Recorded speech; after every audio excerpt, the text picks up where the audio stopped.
দেখছেন কলকাতা টিভি, আপনাদের সঙ্গে রয়েছে ভাস্বতী। শুরু করছি সংবাদ সারাদিন। আর শুরুতে যে খবরে নজর রাখবো, রাতে মুর্শিদাবাদ মেডিকেল কলেজে তুলকালাম। বিজেপি ও কংগ্রেসের মধ্যে বচসা। বিজেপির জেলা সভাপতিকে ধাক্কা দেওয়ার অভিযোগ অধীর চৌধুরীর বিরুদ্ধে। অভিযোগ, শক্তিপুরে রামনবমীর মিছিলে বোমাবাজি। গতকাল রামনবমীকে কেন্দ্র করে শক্তিপুর মুর্শিদাবাদের উত্তপ্ত হয়েছিল, সেখানে বোমাবাজির ঘটনা ঘটেছিল। আহতদের দেখতেই হাসপাতালে যান বিজেপির জেলা সভাপতি। কিছুক্ষণ পরেই সেখানে পৌঁছন অধীর রঞ্জন চৌধুরী। আর অধীরকে দেখা মাত্রই গো ব্যাক স্লোগান দিতে থাকেন বিজেপির কর্মী সমর্থকরা। সেই সময় অধীর চৌধুরী ধাক্কা দেন বলে অভিযোগ। প্রতিবাদে আজ জেলা জুড়ে আন্দোলনে নামতে চলেছেন বিজেপি কর্মী সমর্থকরা। গতকাল দেশ জুড়ে রামনবমী যে পালন হয়েছে এবং জেলার বিভিন্ন জায়গায় রামনবমীর মিছিল, তবে মুর্শিদাবাদের শক্তিপুরে রামনবমীর মিছিলে বোমাবাজির অভিযোগ। বিজেপি ও কংগ্রেসের মধ্যে বচসা।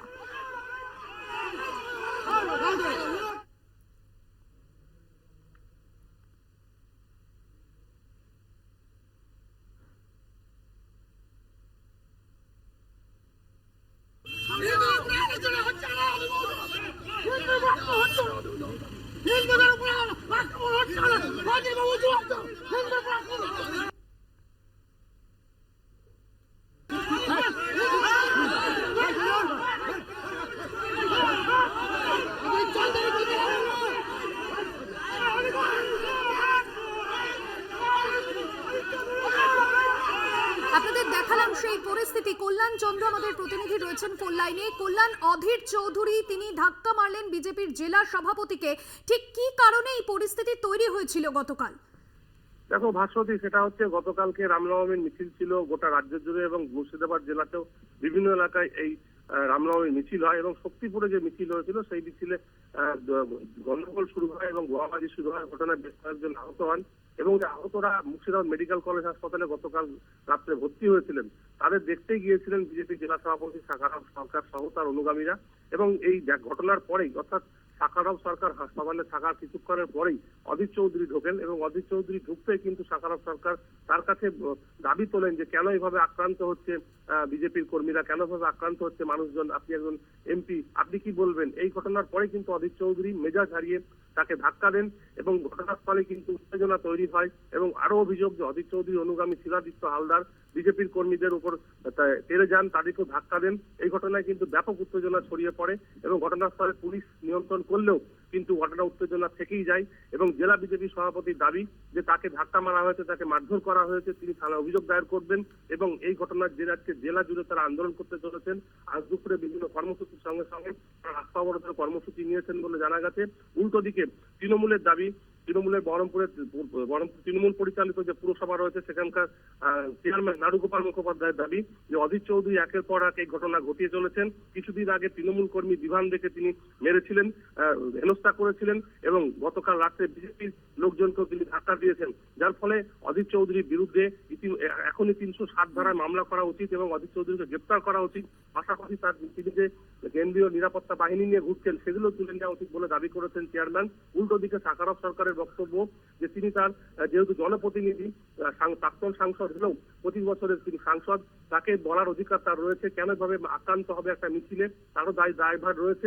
কিন্তু এই ঘটনার পরেই তাকে ধাক্কা দেওয়া হয় এবং এই ঘটনায় কিন্তু অধীর চৌধুরী বারবার প্রমাণ করছেন তিনি মেজাজ হারাচ্ছেন, তিনি একজন সাংসদ, তার এই ধরনের ব্যবহার কোনোভাবেই কাম্য নয়।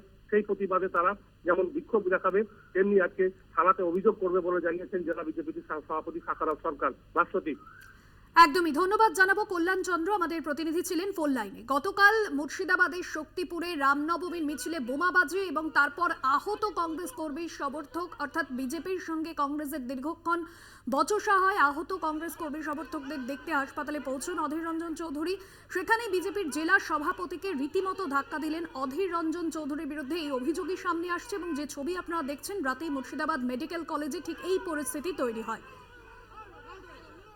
অধীর রঞ্জন চৌধুরী তিনি কি বলছেন এই বিষয়ে শোনাব।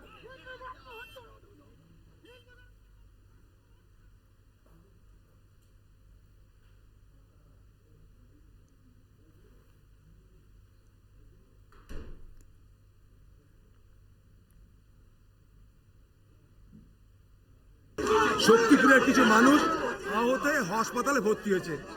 আমি সেখানে তাদেরকে দেখতে আসছি।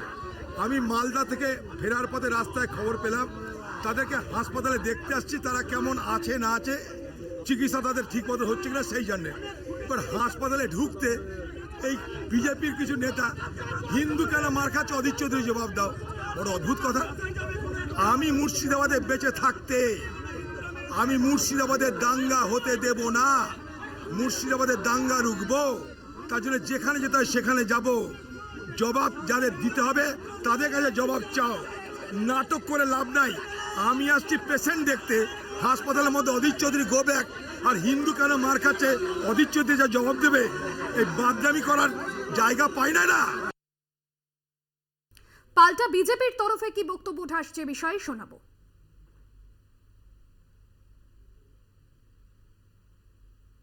অধীর বাবু নিজে এখানে উস্কানিমূলক মন্তব্য করে গন্ডগোল পাকিয়েছেন, আর যারা এখানে হসপিটালে ভর্তি হয়েছে সেখানে অধীর ওখানে নাকাউ মারতে এসছে। আর আমাদের ছেলেগুলো যখন ওনাকে রুখতে গেছে উনি নিজে আমাকে ধাক্কা মেরে মুখ ফাটিয়ে রক্তাক্ত করেছে। আপনাদের আপনাদের ফুটে যাচ্ছে, আপনারা নিজেরাও দেখেছেন। উনি ভাবছেন যে পূর্বের মতো আমি আমার দাদাগিরি করব, উনি বুঝতে পারছেন না উনি এখন 2000 টাকার নোট বাজারে অচল। অধীর বাবু যেখানে যাবেন সেখানে গলা ধাক্কা খাবেন, জনগণ দেবে। আপনাদের শোনালাম বিজেপির যে বক্তব্য। বিজেপি ও কংগ্রেসের মধ্যে বচসা বাঁধে গতকাল রামনবমীর মিছিলকে কেন্দ্র করে মুর্শিদাবাদে আবারও সেই উত্তাপের ছবি দেখা যায়।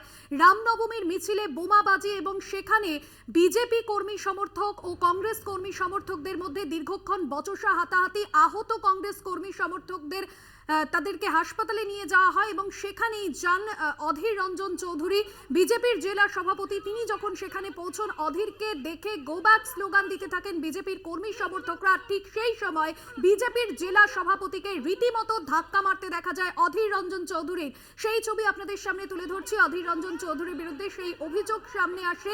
যদিও অধীর রঞ্জন চৌধুরী তিনি অভিযোগ নস্যাৎ করেছেন। বিজেপির তরফে যে বক্তব্য যে এই হাসপাতালে যখন বিজেপির জেলা সভাপতি ঢোকেন তখনই কিন্তু বিশৃঙ্খল পরিস্থিতি তৈরি হয়। মুর্শিদাবাদ মেডিকেল কলেজে তুলকালাম পরিস্থিতি।